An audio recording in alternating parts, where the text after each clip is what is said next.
చెప్పండి. ఏంటి కెంపుల్ క్యాంపెయిన్ పెట్టారట? హలో, టెంపుల్ క్యాంపెయిన్ పెట్టారట, క్యాంప్ రాజకీయాలు, టెంపుల్ క్యాంపులు పెట్టారట, నిజమా? అయోధ్యలో ఇవి టెంపుల్ క్యాంపులు పెట్టారట, అజెండా అదేనా? అయోధ్యలో క్యాంపులు ఏం పెట్టలేదండి. అవునా? ఆదిలాబాద్ జిల్లాలో పోయిన ఆదిలాబాద్ జిల్లాలో పోయింది అప్పటికి మన రాత్రికి. దాంట్లో పనిచేసిన వాళ్ళు ఎవరైనా కొంతమంది కార్యకర్తలు పోయారేమో కానీ ఈ టెంపుల్ క్యాంపులు పెట్టాల్సిన అక్కర్లేదు. ఒకటి.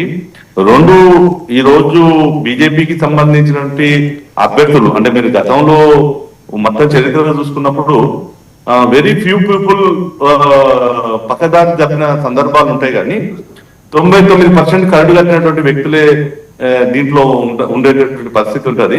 సో టెంపుల్ రాజకీయాలు ఏం చేయట్లేదు. కాకపోతే ఈ ఎన్నికల్లో ప్రజల్లో కూడా ఒక స్పష్టత వచ్చింది. జూబ్లీహిల్స్ ఎన్నికల విషయంలో ఒక రకమైనటువంటి స్పష్టత వస్తే ఈ లోకల్ బాడీ ఎన్నికల విషయంలో ఇంకా తెలంగాణ ప్రజలకు ఇంకొక రకమైన స్పష్టత అయితే కనిపిస్తుంది. వినిపిస్తుంది కదండి? మాట్లాడండి. సో ఈసారి ఏంటంటే విషయము, ముఖ్యమంత్రి గారు జూబ్లీహిల్స్ ఎన్నికలను కాంగ్రెస్ అంటే ముస్లిం అంటే కాంగ్రెస్ పార్టీ అని చెప్పేసి ఆయననే విభజన రాజకీయాలు, మత రాజకీయాలను ప్రారంభం చేశారు. ఈ మున్సిపల్ ఎన్నికల్లో స్వయంగా వాళ్ళ యొక్క అధ్యక్షుడు పిసిసి ప్రెసిడెంట్ వాళ్ళే రాజకీయాలు చేస్తూ బీజేపీని అటాక్ చేశారు. సేమ్ సందర్భంలో మరి ఒక సందర్భంలో రేవంత్ రెడ్డి గారు నన్ను రేవంత్ రెడ్డినన్నా నేను ఆనందంగా స్వీకరిస్తానని చెప్పేసి మరి దిగజారుడు రాజకీయాలు ఏదైతే చేశారో, సరే ఈ ఎన్నికల్లో గెలుపు ఓటములు అనేది స్థానిక సంస్థల ఎన్నికల్లో న్యాచురల్ గా అధికార పార్టీకి ఒక ఎక్కువ వచ్చినా, అయితే నాయకుల యొక్క క్యారెక్టర్ ఏంది, నాయకుల యొక్క ఊసురువిల్లుగా మారేటువంటి విధానాలు ఏంది అనేది ఇవాళ ప్రజలు, రాష్ట్ర ప్రజలు గమనించారు. దాంతో పాటు ఓవైసీ బ్రదర్స్ ఏదైతే ఉందో వాళ్ళు కరీంనగర్ లో మాట్లాడిన తీరు ఏదైతే ఉందో నిజంగా కూడా కాంగ్రెస్ పార్టీ నాయకత్వం ఒకసారి పునరాలోచన చేసుకోవాల్సిన అవసరం ఉంది. ఈ రోజు కేవలం కాంగ్రెస్ పార్టీ కాదు, బీఆర్ఎస్ పార్టీ కానీ కాంగ్రెస్ పార్టీ కానీ నాయకత్వం పునరాలోచన చేసుకోవాలి. ఏం మాట్లాడారు?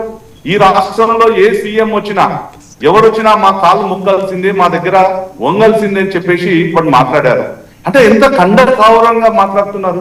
ఏంటి దీనికి కారణం? మరి ఈ రోజు ఎంఐఎం కాంగ్రెస్ కలిసి పోటీ చేస్తాం.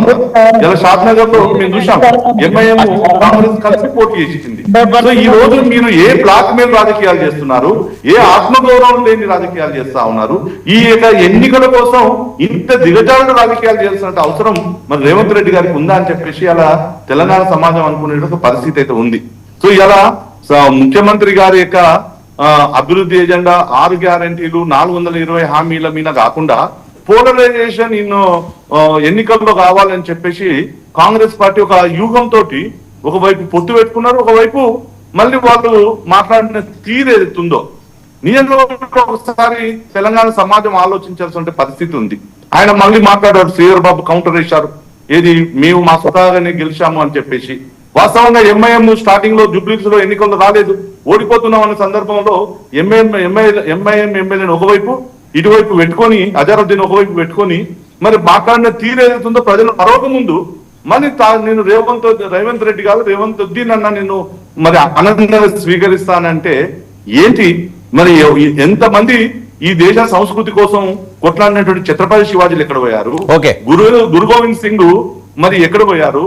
మరి వాళ్ళ పిల్లలను మతం మారండిరా బాబు అని చెప్పి చిత్రహింసలు పెడుతుంటే మారకుండా మరి ధర్మం కోసం నిలబడినటువంటి చరిత్ర ఎక్కడ పోయింది? నీ రాజకీయాల కోసం, నీ స్వార్థ రాజకీయాల కోసం ఇంత దిగజారుడు యోగాలు చేయాల్సిన అవసరం ఉందా అని చెప్పి ఇలా సమాజంలో ఈ ఎన్నికల చర్చలో వచ్చింది. ఇది స్థానిక సంస్థల ఎన్నికలు, ఇది రాష్ట్రానికో దేశానికో సంబంధించిన ఎన్నికలు కాదు. మరి రేవంత్ రెడ్డి గారు ఎందుకు ఆ విధంగా మాట్లాడారో ఇలా ఎవరికి అర్థం కానటువంటి అంశం. ఓకే మనతో పాటుగా నర్రా విజయ్ కుమార్ గారు కూడా జాయిన్ అయ్యారు. విజయ్ కుమార్ గారు నమస్తే. నమస్కారం అండి. నమస్కారం సార్. వస్తున్న రిపోర్ట్స్, కౌంటింగ్ ప్రక్రియని, రిజల్ట్స్ ని ఏ రకంగా చూడాలి సార్? మున్సిపల్ ఎలక్షన్లకు ఇప్పుడు చూసుకున్నట్లయితే వార్డులకు సంబంధించినవి చాలా కీలకంగా అవుతాయి. ఓట్లు ఎన్ని పడ్డాయి, ఏ పార్టీకి ఎన్ని ఓట్లు పడ్డాయి అనేది ప్రస్తుత తెలంగాణ మున్సిపల్ ఎలక్షన్ లో చూసుకోవాల్సినటువంటి అవసరం ఉంది.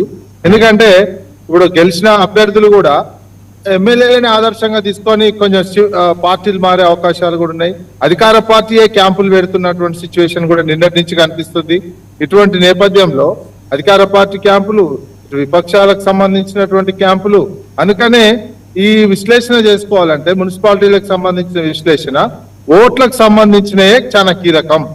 ఓట్లే ఏ పార్టీకి ఎన్ని ఓట్లు పడ్డాయి అనేది చాలా కీలకంగా తీసుకోవాలి.